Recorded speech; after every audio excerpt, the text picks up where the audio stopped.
And over to federal politics now. On the line is the Deputy Leader of the Opposition, Richard Marles. Good morning. Good morning, Mitchell. How are you? Good, thank you. Thanks for being on the program. First of all, how are we going here in Victoria with coronavirus? You travel the country a bit in your role. Ray Hadley on 2GB up in Sydney yesterday said that the attitude of many Victorians is that the rules don't apply to me, and hence we have what we have now. Is that why we have so many cases, that we're just more arrogant here in Victoria? No, I don't agree with that judgment of Victorians. Actually, I have been to Canberra a couple of times in the last few months, but my travel is nowhere near what it would be normally. I do, we've been going through a period where we've had more cases in Victoria. I think it highlights the need for us to remain vigilant about this, and that if we get complacent, this disease can spread really easily. And until it's eradicated, it's not gone. I think that's the lesson, and I think other states are going to feel this as well. But no one seems to be able to quite put their finger on why it is that we have so many cases in Victoria. And I heard Michael O'Brien in our news this morning saying we're doing something wrong, but he couldn't quite say what. We're doing a lot that's right, is the first point to make.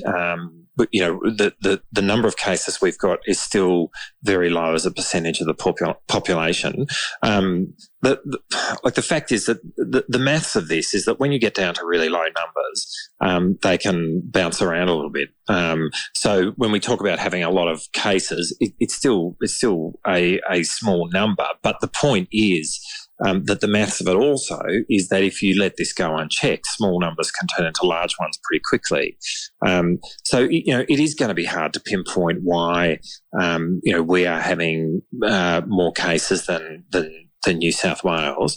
But the reality, I think the overall reality is this: the number of cases in both places is small.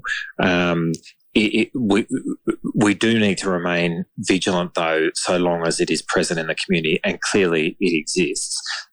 Exactly how many cases we've got is something which is going to bounce around a bit when you're talking about really low numbers. I read on news.com.au they've cited an infectious diseases expert who says that Victoria could be going into an 8-week intense lockdown because of that second spike risk. And I'm just wondering what the economic ramifications of that are likely to be. You've called as the Labor Party, I think, for an extension to the job seeker and job keeper payments. How long do you think we'll need to keep these payments up for? Well, the economic consequences of second wave, or put it this way, the economic consequences of the kind of lockdown that we've just gone through would be profound. That there's no doubt about that, which is why we were making the point very early on, as restrictions started to be eased, that we needed to be doing this with extreme caution, because this is a process we only ever want to go through once.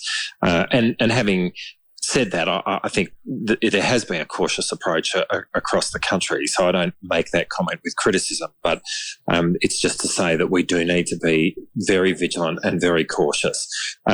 There is enough of a presence in the community that if you were to go back to normal, then there is an inevitability that you would get a second wave, which is why a degree of social distancing needs to be in place to try and keep the infection rate below 1. That is that, one person infects on average less than one other person. And if that's the case, then the maths of it is that ultimately the disease will die out.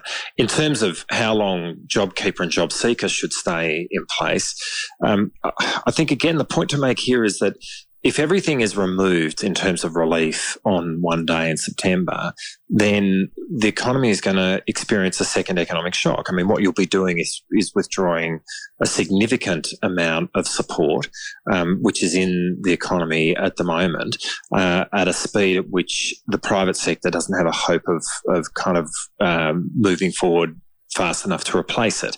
And so you've got to phase these relief measures out at a pace which allows the private sector to come back and fill that space. That's going to require judgment. But one thing that is clear is that you simply can't do it all on one day. And a lot of people in the community have been looking at these government handouts and are saying, where is all the money coming from? We're clearly going to have to pay it back eventually at some point. We are.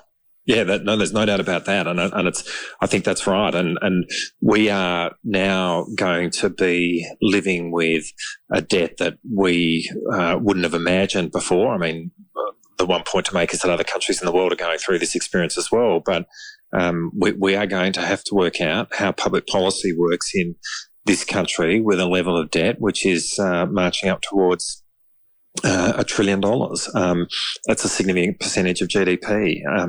And that means both the interest on that debt will involve a significant amount of the budget, but also we'll need to have a plan as to how to pay that debt off, and that's going to take decades. So I suppose the point is that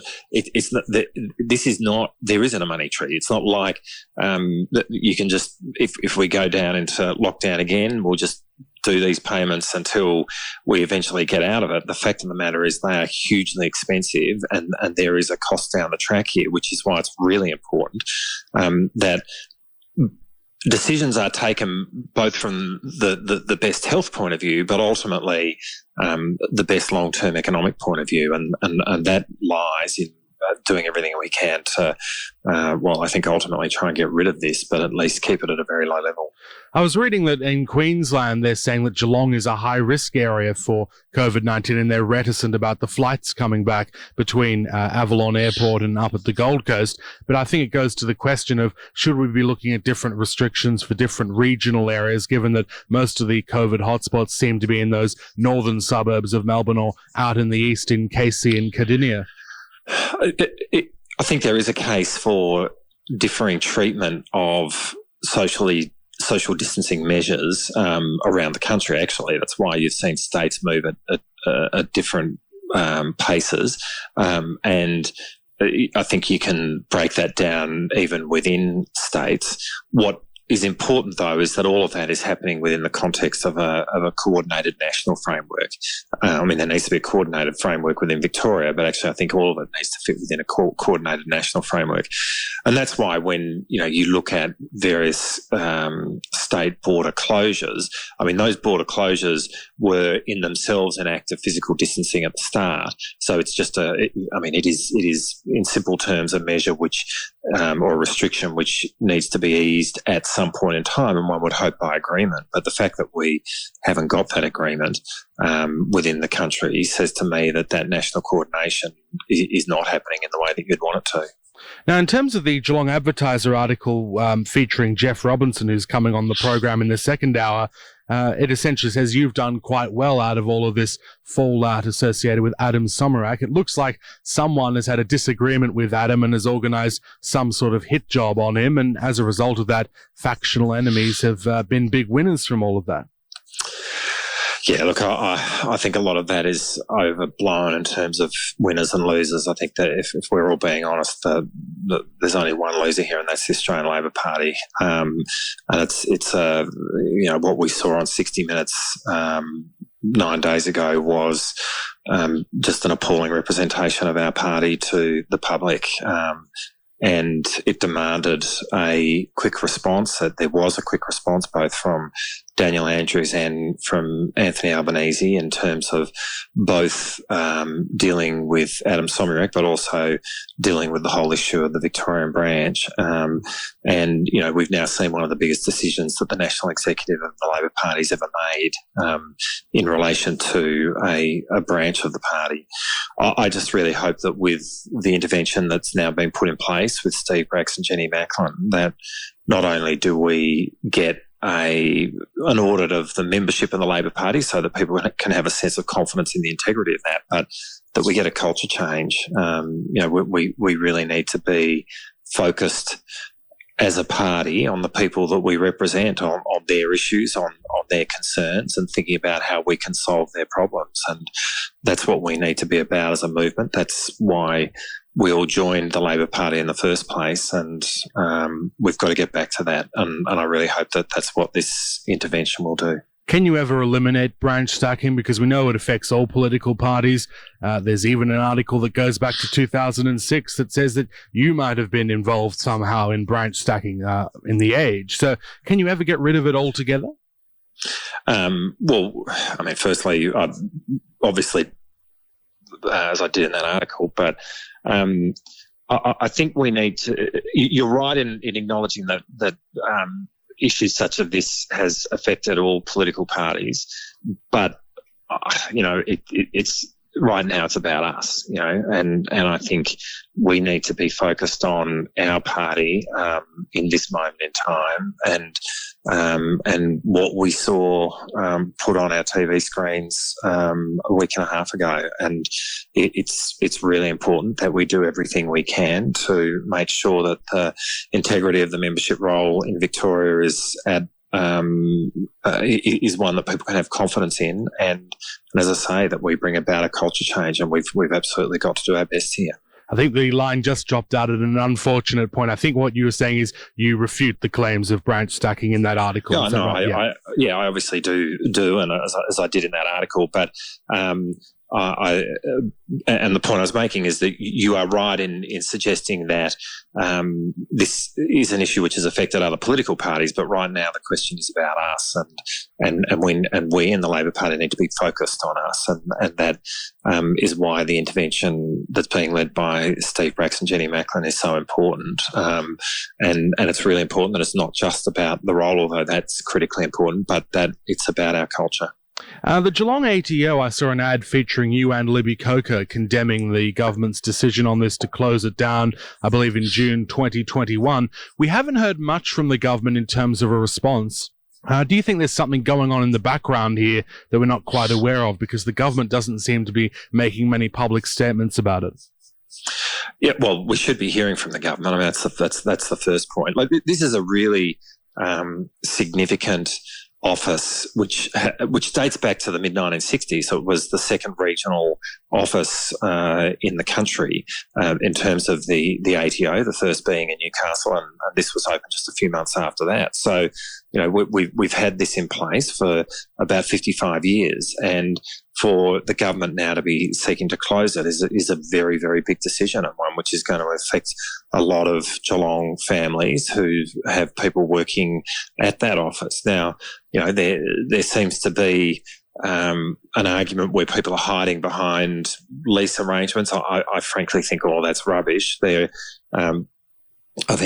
building that the tax office is in was originally designed specifically for the needs of the ATO. I'm sure there'd be an opportunity to talk with the owners of that building about what a new lease might look like, but there are obviously other opportunities within Geelong to locate. I think what we're seeing here is an attempt to remove the ATO from Geelong altogether. The government's hiding behind the lease arrangements as an excuse for that, and it's failing to front up to the Geelong public about this decision, and this decision really is a disgrace. If there are ways for the ATO to do its job more efficiently, should we welcome that if it means we can get more output with fewer staff? Is that what the government is trying to achieve here? Well, value for money is always important in terms of the way in which we see government service delivery, but I'm sure that value for money can be achieved in Geelong. And this is a government who only a couple of years ago was talking about the importance of decentralising government and making sure that there are government agencies throughout our nation and in places like Geelong. Well, that's what happened here going back to the Menzies government. And that's when this decision was first made. And now we're talking about this government actually doing precisely the reverse and taking jobs out of regional Australia in terms of government service delivery. I'm sure that value for money in terms of government service delivery can be achieved by this work continuing in Geelong. It's been really important work that managed to be done over a long period of time here. We've got highly qualified professionals, and what their future is now is up in the air in terms of where they might be required to go to work.